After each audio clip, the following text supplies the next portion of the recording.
कि वेदनाओं का समंदर आपकी आंखों में है।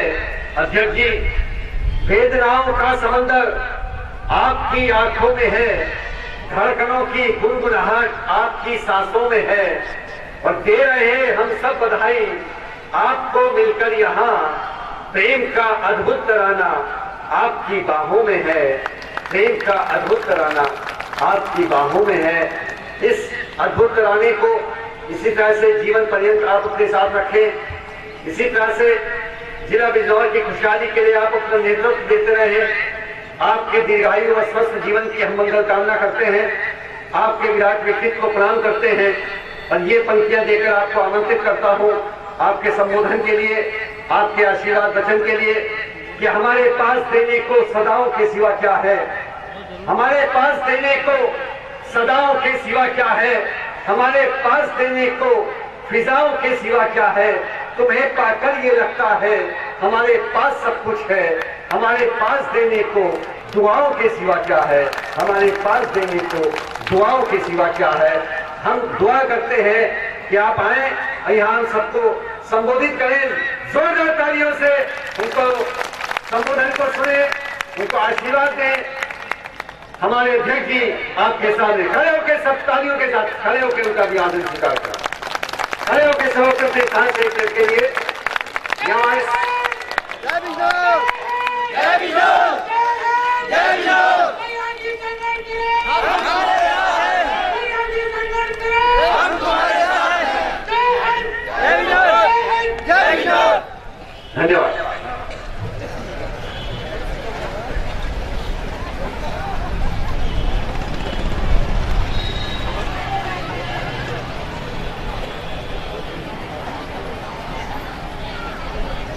जागरूक बिजनौर वासियों और जिला कल्याण समिति के समस्त सदस्यगण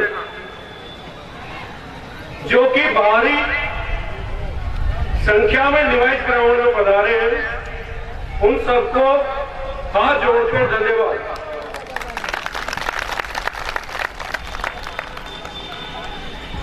आप सब लोग यहाँ सुबह से सुन रहे होंगे कि जिला कल्याण समिति ये करती है और जिला कल्याण समिति ये नहीं करती। जिला कल्याण समिति अन्याय को बर्दाश्त नहीं करती। पर अगर मैं एक ही शब्दों में कहना चाहूं कि जिला कल्याण समिति क्या करती है और जिला कल्याण समिति क्या है, तो वह शब्द होगा कि जिला कल्याण समिति बुराई के खिलाफ एक आंदोलन है।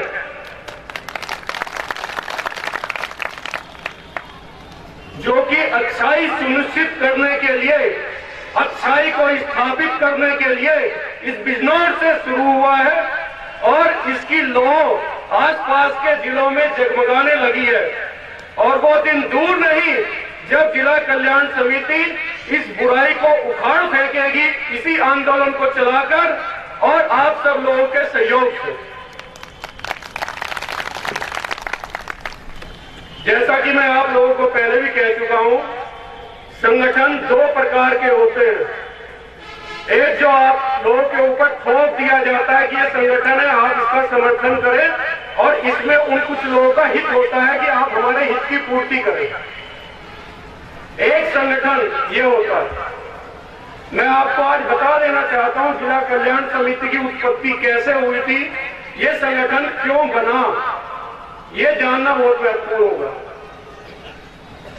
आप लोगों ने सुना होगा, मैं पिछले 18 साल से बिजनौर से बाहर हूं, लेकिन अपनी मातृभूमि में मेरा आना जाना लगा रहता है। कभी दिल्ली था तो कभी इलाहाबाद था, आजकल लखनऊ। महीने दर महीने आते जाते रहते हैं और बहुत से बिजनौर के लोग मुझे दिल्ली मिलते हैं, बहुत से इलाहाबाद मिलते हैं, बहुत से लखनऊ मिलते हैं। सब लोग एक ही रो में रोते हैं कि व्यवस्था बहुत खराब है, बिजनौर में बहुत शोषण है, बिजनौर में बहुत अत्याचार हो रहा है, लोग आवश्यक है, और बोलते हैं कि बिजनौर में व्यवस्था में परिवर्तन होना चाहिए। हमें आज भी वो दिन याद है जब हम माल एवेन्यू में बैठे हुए थे, माल एवेन्यू लखनऊ, जहां पर मुख्यमंत्री निवास है, राजभवन है, उस एरिया में हम बैठे हुए थे। कुछ बिजनौर के दो भाई हमारे साथ बैठे थे। यही चर्चाएं चल रही थी कि क्या किया जाए। बिजनौर में ऐसा कैसे व्यवस्था बदली जाए कि बिजनौर के लोगों को सुकून मिले और बिजनौर के आने वाली पीढ़ी खुली हवा में सांस ले सके, इस शोषण से निजात पा सके। तो बात यही निकली कि एक संगठन बनाया जाए, जो संगठन सभी जात बिरादरियों का और सभी धर्मों का संगठन हो, जिसमें जात बिरादरी की कोई बात ना हो, सिर्फ इंसानियत की बात हो। और ऐसा संगठन बनाया जाए जो जिले में सिर्फ बदलाव के लिए हो, अपने व्यक्तिगत स्वार्थ सिद्ध करने के लिए ना हो। तब मुझे आज भी याद है, माल एवेन्यू में तभी मेरे मुंह से नाम निकला कि उस संगठन का नाम अगर जिला कल्याण समिति रहे तो कैसा रहेगा। उसके बाद में बिजनौर आया। यहां पर जो कार्य कर रहे थे बहुत से लोग, कोई किसी संगठन में, कोई किस संगठन में, कोई अपने स्तर से कैसे कार्य कर रहा था, कोई कैसे कर रहा। उनके पास दिशा नहीं थी। उनके पास, किसी के पास दिशा थी तो किसी के पास सोच की कमी थी, और किसी के पास सोच थी तो दिशा की कमी थी। किसी के पास एक विजन होता है कि हमें कौन सी चीज कैसे करनी है, वो ग्रेजुअली डेवलप होती है। कोई भी चीज आश्चर्यजनक रूप से चमत्कार में सामने नहीं आती, उसके लिए लगातार मेहनत करनी पड़ती है, जो कि आपके सामने दिख भी रहा होगा। ये 2, 4, 5 लोगों से शुरू हुआ, कारवा इनवाइस ग्राउंड में मीटिंग कर रहा है, तो ये धीरे धीरे करके निरंतर प्रयास के साथ हुआ। ऐसे सब लोगों को बैठ के बातचीत हुई। हेल्पलाइन नंबर पे क्या शुरुआत होती है, सामाजिक लोगों को समर्पित संगठन जिला कल्याण समिति में आपका स्वागत है। तो ये सामाजिक लोग कौन है? ये सामाजिक लोग वो हैं जिन्हें ऊपर वाले ने दूसरों की मदद के लिए बनाया, जिनका दिल दूसरों के लिए धड़कता है, वो सामाजिक लोग हैं। और जो सिर्फ अपने स्वार्थ के लिए जीते हैं, वो सामाजिक लोग नहीं है। नहीं चाहिए जिला कल्याण समिति को ऐसे कार्यकर्ता, नहीं चाहिए ऐसे बिजनौर वासी जो सिर्फ अपने लिए जीते हैं। हमें सिर्फ उन लोगों की आवश्यकता है। ये संगठन, ये आंदोलन सिर्फ उन लोगों का है जो समाज को बदलना चाहते हैं, जो समाज में मूलभूत मुद्दों को केंद्र बिंदु में लाना चाहते हैं, जो बुराई के खिलाफ आंदोलन करना चाहते हैं, और जिनका दिल दूसरों के दुख में, पीड़ा में धड़कता है। लेकिन वो लोग संगठित नहीं है, और वो लोग रोज अपमान सहते हैं। कभी अफसरों का अपमान सहेंगे तो कभी नेताओं का अपमान सहेंगे, और वो अपने लोगों की मदद नहीं कर पाते। तो ऐसे लोगों के लिए ये प्लेटफॉर्म है, ये संगठन है कि वो ऐसे संगठन के साथ कदम से कदम मिला के अपने लिए न्याय ले और दूसरों को न्याय दिलवाए।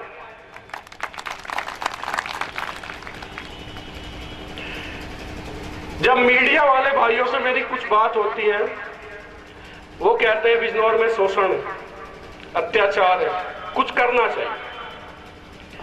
जब जिला कल्याण समिति ने कार्य करना शुरू किया तो हम कहते हैं, मनीष जी कह रहे हैं कि लोकतंत्र के 5 स्तंभ होते हैं।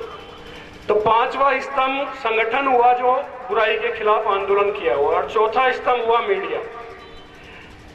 तो मीडिया वाले ये तो बोलते हैं कि बुराई के खिलाफ आवाज उठानी चाहिए, लेकिन हम पूछते हैं कि मीडिया का काम क्या है?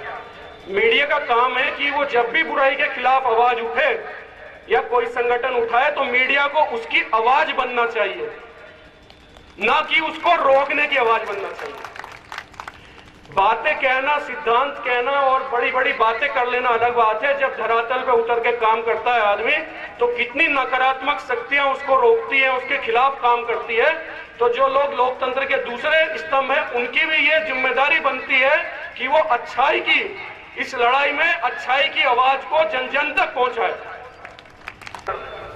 और अगर वो बात करनी है तो जिला कल्याण समिति की आवाज बोले। जिला कल्याण समिति की आवाज बनकर लोकतंत्र के 4था स्तंभ होने की जिम्मेदारी निर्वहन करें और बिजनौर के बदलाव में अपना योगदान सुनिश्चित करें। आपने देखा होगा बिजनौर में महिलाओं की कितनी समस्या है। हमारे लोग, कोई बेंगलोर रहता है, कोई हैदराबाद रहता है, वो कहते हैं कि जब बिजनौर का टीवी पे चलता है तो क्या चलता है कि फलाना महिला के साथ बलात्कार हुआ, फलाना बच्ची उठा ली गई, या बागिन आ गई, या फिर फलाना जगह अत्याचार हुआ, वो सामूहिक रेप हुआ। हमारे पास फोन आता है बेंगलोर, हैदराबाद तक से कि रजनी जी, भैया जी, आपके जिले में ये क्या हो रहा है, इसको रोकिए। और जब हम उसे रोकने के लिए हमारे लोग आवाज उठाते हैं और यहाँ तक कि अपने हाथ में कुछ मुद्दों पर सामाजिक रूप से सोशल पुलिसिंग भी करते हैं, तो वहीं इस प्रशासन को, इस शासन को वो लोग रास नहीं आते। वो चाहते हैं कि महिलाओं के साथ गलत होता रहे। क्या जवाब दें हम समाज को? और जब हम एक कदम आगे बढ़ाते हैं तो कहते हैं कि नहीं, इन्होंने कानून अपने हाथ में ले लिया। ये क्या अपने आप में सिस्टम है? तो हम पूछना चाहते हैं कि ऐसी नौबती क्यों आई? लॉ एंड ऑर्डर बना रखने की जिम्मेदारी पुलिस की होती है। आप इसको अगर नहीं कर पा रहे हैं तो अगर आपको कानूनी भाषा में बता दूं, इंडियन पिनल कोड में राइट ऑफ प्राइवेट डिफेंस है। सेक्शन 96 से लेके, धारा 96 से लेके 106 तक में यह बताया गया है कि राज्य या सरकारें हर व्यक्ति की शरीर की और संपत्ति की सुरक्षा नहीं कर सकती, क्योंकि उनके पास इतनी पुलिस फोर्स नहीं है। तो हर आदमी को यह अधिकार दिया गया है, वो अपनी शरीर की और अपनी संपत्ति की सुरक्षा करने के लिए दूसरे की हत्या तक कारित कर सकता है। तो इंडियन पिनल कोड के यहाँ पर अधिवक्ता प्रकोष्ठ के अध्यक्ष बैठे हैं, अगर आप लोगों को इस विषय में बात करने की, उनसे कीजिएगा बाद में। जब हमारा कानून हमें इतने अधिकार देता है और हम किसी को सबक सिखाने के लिए उसका मुंह काला कर देते हैं, अगर वो 2 साल की बच्ची के साथ बलात्कार करता है, या उसको डराने के लिए 2 चपत लगा देते हैं संगठन के लोग, तो क्या गलत करते हैं? मैं आप लोगों से पूछना चाहता हूँ। मैं महिलाओं से पूछना चाहता हूँ, हाथ उठा के बताएं, क्या वो इसका समर्थन करती है कि उनको पिटाई होनी चाहिए? होनी चाहिए। अब आप लोग बताएं।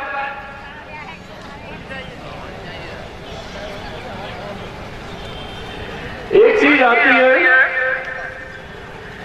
आप लोगों ने देखा होगा, जिला कल्याण समिति की जो लोग वेबसाइट पे गए होंगे या जो लोग शुरू के सम्मेलन में इंदिरा बाल भवन में आए थे, हमने उन लोगों से बताया था कि जिला कल्याण समिति का उद्देश्य है हर चेहरा मुस्कुराए।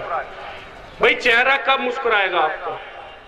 2 दिन दारू पी लेने से, 2 दिन नेताओं के लड्डू खा लेने से, या जो आपकी मूलभूत समस्या है, बिजली है, पानी है, आपको शुद्ध पानी मिले, बिजली मिले, या आपको सुरक्षा मिले, या आपका शोषण ना हो, तब आपका चेहरा मुस्कुराएगा। और मैं ये पूछना चाहता हूं आप लोगों से, जैसा कि हमारे उपाध्यक्ष ने बताया, हर गांव में हम लोगों ने सर्वे किया है, मुश्किल से 20 या 30 लोग समाज के ऐसे होते हैं जो पूरे गांव का माहौल खराब किए रहते हैं। लेकिन वो लोग संगठित होते हैं। पहली चीज, बुराई करने वाला बहुत जल्दी संगठित होता है, क्योंकि वो अल्पसंख्यक होता है, वो कम संख्या में होता है, उसको डर होता है। लेकिन उसकी सरपरस्ती कौन करता है?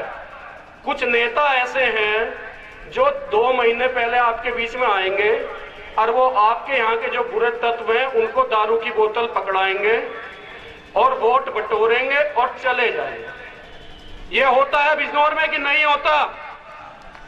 ऐसे ही नेता चाहिए क्या आप लोगों को? दूसरी चीज, अगर आप लोग जागरूक होकर चुनाव में भाग लेंगे, लोकतंत्र को मजबूत करेंगे और वोटिंग परसेंटेज बढ़ा देंगे, तो जो ऐसे छोटे लोग हैं जो 20-50 लोग गांव का माहौल खराब करते हैं, वही नेता उनको कहेंगे कि भाई तू माहौल खराब मत कर, नहीं तो तेरे वोट से तो मेरा काम नहीं होने वाला। जब तक ये ज्यादातर वो पब्लिक मुझे वोट नहीं देगी तब तक मैं नहीं जीतूंगा। तो वही नेता उनके कान पकड़ के उनको आपके सामने मुर्गा बनाएंगे। आप लोग आज यहाँ से प्रण लेके जाएंगे कि 100% वोटिंग, 100% मतदान आप करेंगे।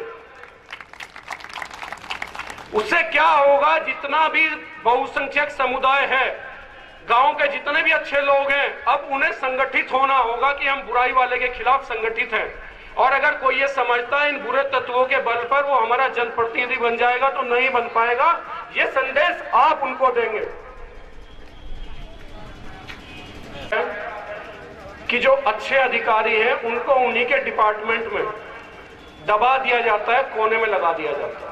और जो बुरे अधिकारी हैं वो आपका तो शोषण करते ही करते हैं, आपका तो अपमान करते ही करते हैं। जो अच्छे अधिकारी हैं उनका भी शोषण होता है और अपमान होता है। ऐसा नहीं है कि सब बुरे अधिकारी हैं। उसी तरह नेताओं में भी ऐसे लोग हैं जो अच्छे लोग हैं उनका शोषण होता है और जो बुरे लोग हैं उनको बढ़ावा मिलता है। अब समय आ गया है कि एक विचारधारा पे देश काम करे कि अच्छे को पुरस्कार और बुरे को दंड।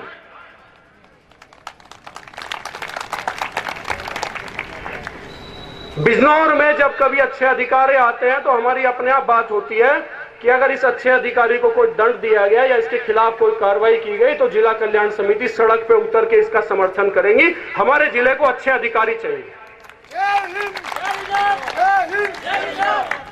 उसी तरह हम नेताओं के लिए कहते हैं कि जो लोग जनता के दुख दर्द में काम आ रहे हैं, जनता के सम्मान बचाते हैं, जनता को महंगाई की मार से बचाते हैं, जनता के भ्रष्टाचार से बचाते हैं, ऐसे लोगों का आप लोगों को समर्थन करना चाहिए।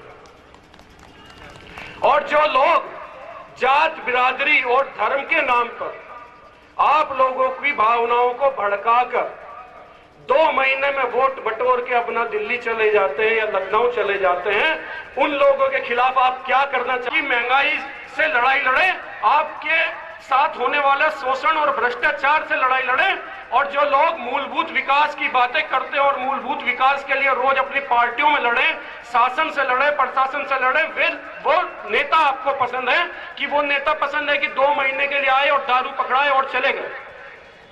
ये फैसला आप लोगों को करना है। लोग कहते हैं लखनऊ में, दिल्ली में बैठे हुए हमारे बहुत से नेताओं से आपके बात होती है, कहते हैं हम क्यों सुने पब्लिक की, दारू फेंकी और अपना काम करिए। ये सच्चाई है कि नहीं है? हाथ उठा के बताइए आप लोग। इसको बदलना है कि नहीं बदलना है, ये भी हाथ उठा के बताइए। इसको बदलने के लिए आज जिला कल्याण समिति आपके सामने अच्छे को पुरस्कार और बुराई को दंड देने की विचारधारा पर शुरुआत करते हुए आज एक प्रस्ताव लाई है आपके बीच। और अगर ये प्रस्ताव हाथ उठा के आप लोग पास करेंगे तो मैं डीएम को सौंपूंगा राष्ट्रपति महोदय के लिए। महामहिम राष्ट्रपति के नाम ये मेमोरेंडम ज्ञापन है, और अगर आप लोगों ने हाथ उठा के इसका समर्थन नहीं किया तो ये मेमोरेंडम आज डीएम को नहीं सौंपा जाएगा। उसके विषय में मैं आपको पहले मैं बताऊंगा कि क्या प्रस्ताव है आपके सामने पढ़कर। उसके बाद में उसके एक एक मुद्दे पे आप लोग सोच विचार करेंगे और उससे संबंधित पैम्फलेट भी यहाँ रखे हुए हैं, ये आपको बांटे जाएंगे कि क्या मुद्दा है। वैसे तो ये हमारा जिला स्तरीय कार्यकर्ता सम्मेलन है और जागरूक बिजनौर वासियों का सम्मेलन है, लेकिन इससे आज जिला कल्याण समिति अगर ये कहती है कि अच्छे को पुरस्कार और बुराई को दंड, तो उसको फलीभूत करने के लिए एक कदम आज जिला कल्याण समिति बढ़ाएगी। ये प्रस्ताव मैं आप लोगों के सामने पढ़ के सुनाऊंगा और उसको समझाऊंगा, और अगर आप उसका समर्थन करते हैं तो आप खाली हाथ नहीं उठाएंगे, खड़े होकर दोनों हाथ उठा के आप उसका समर्थन करेंगे। प्रस्ताव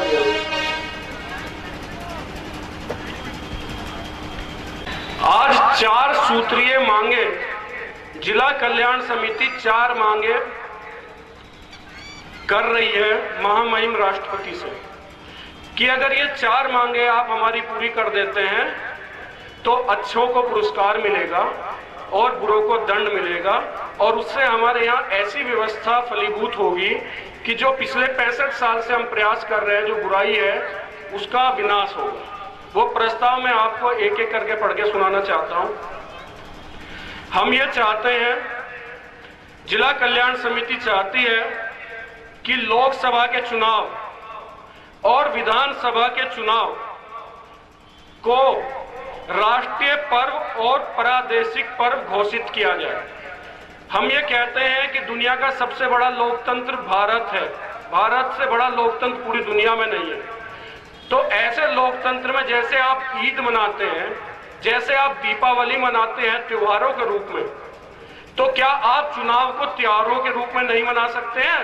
उसको हमें राष्ट्रीय पर्व के रूप में दुनिया के सामने मिसाल पेश करनी चाहिए कि भारत ऐसा देश है जहां पर चुनावों को राष्ट्रीय पर्व के रूप में मनाया जाता है, वहां पर चुनाव को दीपावली और ईद की तरह त्योहार के रूप में मनाया जाता है, और हम सब लोग उसको त्योहार के रूप में मनाते हुए 100% वोटिंग करें।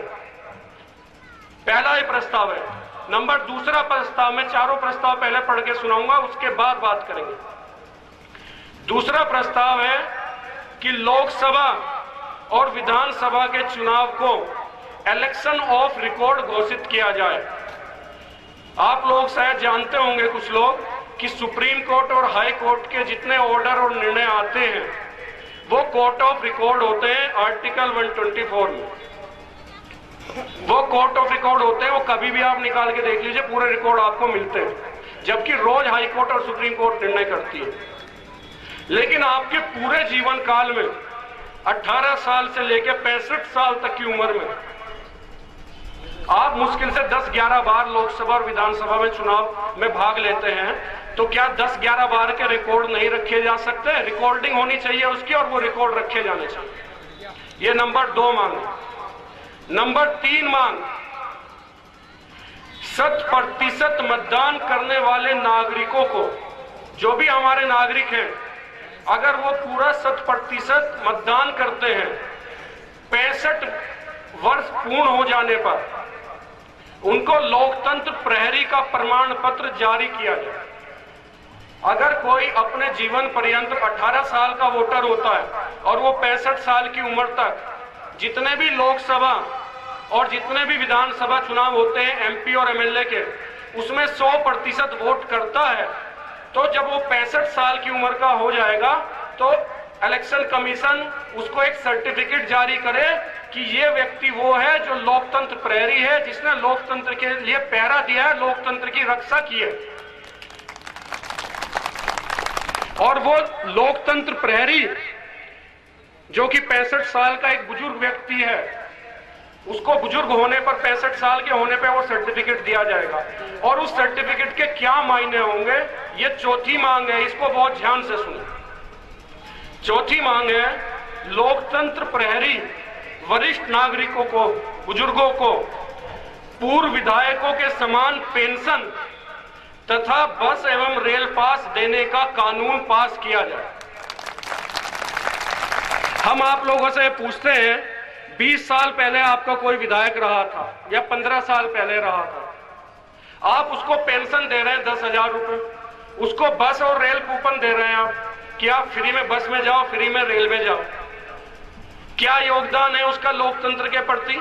आप कहेंगे कि भाई उसका लोकतंत्र के प्रति सराहनीय योगदान है, उसने पब्लिक का प्रतिनिधित्व किया था, उसने अपने क्षेत्र के लोगों को प्रतिनिधित्व किया था, इसलिए उसका लोकतंत्र के प्रति योगदान। कितने प्रतिशत लोगों का प्रतिनिधित्व आपने किया था, ये आप ही लोगों से पूछेंगे।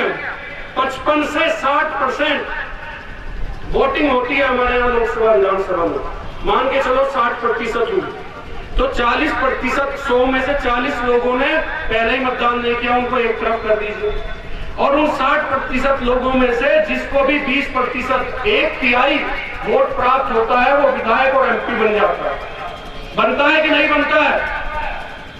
उस 1/3, अगर इस तरीके से हम देखें, 40 वे अलग हो गए, 40 वे अलग हो गए, सिर्फ 20% लोगों का प्रतिनिधित्व करता है विधायक और एमपी। 80% लोग कहते हैं कि नहीं, ये हमारा विधायक या सांसद नहीं है, सिर्फ 20% लोग कहते हैं कि ये हमारा विधायक और सांसद है। तो हम ये पूछना चाहते हैं, उसे तो हाई स्कूल में 33% या इंटर में 33% नंबर भी नहीं मिले, वो कैसे हमारा विधायक और सांसद है? 80% लोग कहते हैं कि नहीं, 40 ने तो वोट ही नहीं किया कि हम तो इसको पसंद ही नहीं करते, 40% ने कहा कि नहीं हम किसी और को पसंद करते हैं।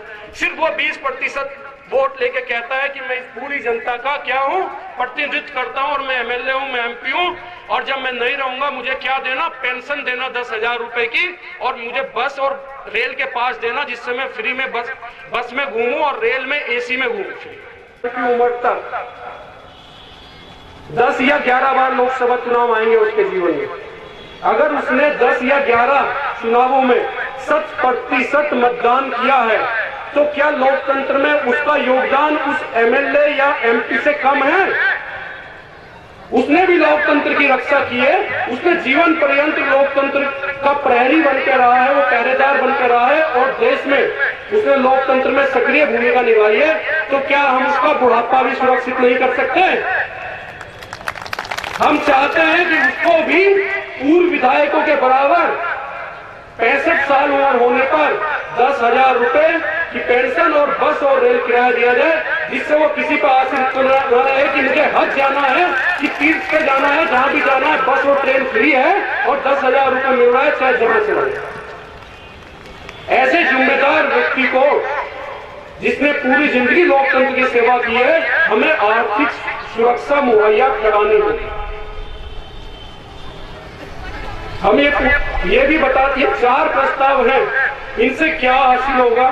ये सब पैम्पलेट अभी आप लोगों को बांटे जाएंगे और ये चिपकाए भी जाएंगे बिजनौर में, और इससे क्या हासिल होगा हम ये बताना चाहते हैं। आपने जितने भी जागरूक नागरिक हैं हमारे देश के, उनमें आर्थिक सुरक्षा की भावना, आजकल लोगों में क्या है, आर्थिक सुरक्षा नहीं है कि 4 पैसे नहीं आएंगे, मेरा बुढ़ापा कैसे कटेगा।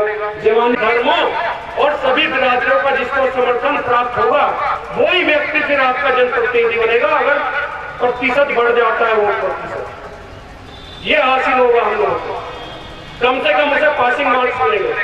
आप लोगों के बच्चे हाई स्कूल इंटर के एग्जाम देते होंगे, तो आप भी उनसे कह दीजिए कि 10 में से 10 क्वेश्चन करने होते हैं, 4 छोड़ा भाई और 6 करके आना। 6 में से अगर तेरे 2 भी ठीक है तो 4 में जोड़ लेना, तेरी फर्स्ट डिवीजन आ जाएगी। उसे क्यों नहीं कह देते कि भाई 4 क्वेश्चन छोड़ आने में जुड़ जाएंगे। कहां से जुड़ जाएंगे? तो विधायक और एमपी में कहां से जुड़ जाते हैं? जो व्यक्ति 33% वोट, 33% पब्लिक का प्रतिनिधित्व नहीं करता, वो आपका जनप्रतिनिधि कैसा है? इसलिए हमें वास्तविक लोकतंत्र चाहिए, सच्चा लोकतंत्र चाहिए, ये बहकावा नहीं चाहिए। मतदान प्रतिशत बढ़ जाने से जात, बिरादरी और धर्म की नकारात्मक राजनीति करने वाली राजनीतिक पार्टियां और उम्मीदवार स्वयं ही हार जाएंगे, क्योंकि उनका ये जात मिला लो, ये बिरादरी मिला लो, ये धर्म मिला लो, इनकी भावना भड़का लो और हमें इतना वोट मिल जाएगा, चला जाएगा। तो उससे क्या होगा, वो जीत के प्रतिशत तक नहीं पहुंच पाएंगे अगर आपका मतदान प्रतिशत बढ़ेगा। हिंसा रोज हो रही है हजारों की संख्या में। इसके पीछे क्या है? स्वार्थ है लोगों का कि इनको झगड़ाओ, इनको आपस में लड़वाओ और अपना फायदा उठाओ और चलते रहो। लेकिन जब इस फायदा नहीं उठा पाएंगे, लोगों को जोड़ने से मामला बनेगा, तो वही शक्तियां जो ऐसा करती है वही समाज को जोड़ने का काम करेंगे। स्वच्छ राजनीति को बढ़ावा मिलेगा, वही पार्टी तथा उम्मीदवार चुनाव जीतेंगे जिन्हें सभी जात, बिरादरी और धर्म का समर्थन प्राप्त होगा। इससे क्या होगा, समाज को जोड़ने वाली ताकतें ही आगे बढ़ेंगी, और जो लोग समाज को तोड़ने की बात करते हैं वो या तो बदल जाएंगे या खत्म हो जाएंगे। आज के टाइम में मेन मुद्दा क्या रहता है उम्मीदवारों, पार्टियों का? कौन सी जात का उम्मीदवार, कौन सी जात की पार्टी, कौन से धर्म की पार्टी, कौन से धर्म का उम्मीदवार, कौन सी बिरादरी का उम्मीदवार, यही मेन मुद्दा है। इसी के आधार पर आप वोट देते हैं। तब क्या होगा मुद्दा, जब वोटिंग परसेंटेज बढ़ जाएगा, जात, बिरादरी, धर्म से काम नहीं चलने वाला, तब मुद्दा आएगा कि कौन सी पार्टी, कौन सी उम्मीदवार महंगाई को कम करेगी, और हमारी महंगाई से कमर टूट गई है, उसे सीधा होने का मौका मिलेगा। तब मुद्दा होगा महंगाई, भ्रष्टाचार, आपका सम्मान, साथ ही साथ सुशासन। कौन अच्छा सुशासन दे सकता है? आपके बच्चे, आपके महिलाएं समाज में घूम सकती हैं, और कौन मूलभूत का विकास करा सकता है? ऐसे लोगों को बढ़ावा मिलेगा। तभी भारतवर्ष सुशासन एवं मूलभूत विकास को केंद्र बिंदु मानकर प्रगति की राह पर अग्रसर होगा। तो कुल मिलाकर मैं आपके चारों प्रस्ताव पर आता हूं। एक बार छोटे में बोलूंगा, उसके बाद बोलिए क्या आप इसे स्वीकार करते हैं कि नहीं करते, खड़ा होकर मुझे बताइएगा।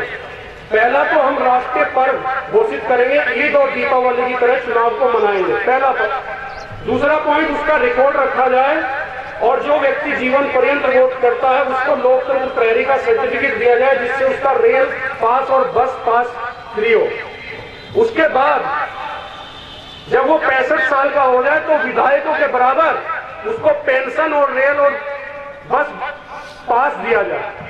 क्या इन चारों मुद्दों का आप लोग समर्थन करते हैं? खड़े होकर हाथ उठाएंगे। और इन मुद्दों की लड़ाई, खड़े ही हो, अभी खड़े रहे। इन मुद्दों की लड़ाई जिला कल्याण समिति आज बिजनौर की धरती से इस मुद्दे को उठाया है, को भेजा जा रहा है कि इसको इसी इलेक्शन से लागू करें, इसी इलेक्शन से हम ईद और दीपावली की तरह मनाएंगे चुनाव को। और आप सब लोग ये शपथ लें कि हम 100% मतदान करेंगे और अपने आप को लोकतंत्र प्रहरी घोषित करेंगे। जब सरकार करेगी, हम लोग अभी से 100% मतदान करके अपने आप को लोकतंत्र प्रहरी घोषित करेंगे। हम 3 नारे यहां पर बैठ जाइए आप लोग, 3 नारे यहां पर दे रहे हैं। इन 3 नारों को जाके क्षेत्र में जो कोई इन 4 मुद्दों का समर्थन करता है, अपने क्षेत्र में इन मुद्दों का बताएं, आम जनता की बात करें उनसे। और इन 3 नारे आप लोग मेरे साथ लगाएंगे। क्या नारा है? अब पहला नारा मैं बोलूंगा, दूसरा आप बोलेंगे। वास्तविक लोकतंत्र को लाना है, अब हमें देश को बचाना है।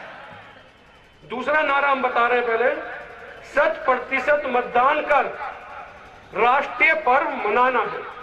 100% मतदान कर, 100% मतदान कर। तीसरा नारा, पहले हम पूरा नारा बोलें। पूर्व विधायकों के समान पेंशन दिलवाकर वरिष्ठ नागरिकों का सम्मान बढ़ाना है। पूर्व विधायकों के समान पेंशन दिलाकर, अब पूरा नारा आप खुद बुलंद करेंगे मेरे साथ। पूर्व विधायकों के समान पेंशन दिलाकर, पहले बोलेंगे यही, पूर्व विधायकों के समान पेंशन दिलाकर, पूर्व विधायकों के समान पेंशन दिलाकर वरिष्ठ नागरिकों का सम्मान बढ़ाना है। अब आप लोगों को यहां पर ये पैम्पलेट वितरित किए जाएंगे। इन पैम्पलेटों को आप लोग लेंगे, इनमें लिखी हुई बातें पढ़ेंगे, समझेंगे और जिला कल्याण समिति आज इन मांगों को दिल्ली तक पहुंचाएगी डीएम के माध्यम से।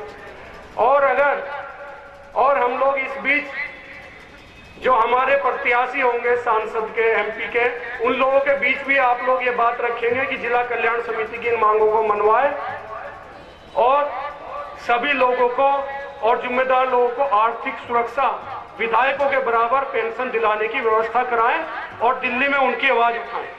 और अगर ये आवाज नकार दी जाती है और अगर इस आवाज को नहीं सुना जाता तो जिला कल्याण समिति 6 महीने 8 महीने इंतजार करेगी, पूरा प्रयास करेगी दिल्ली में।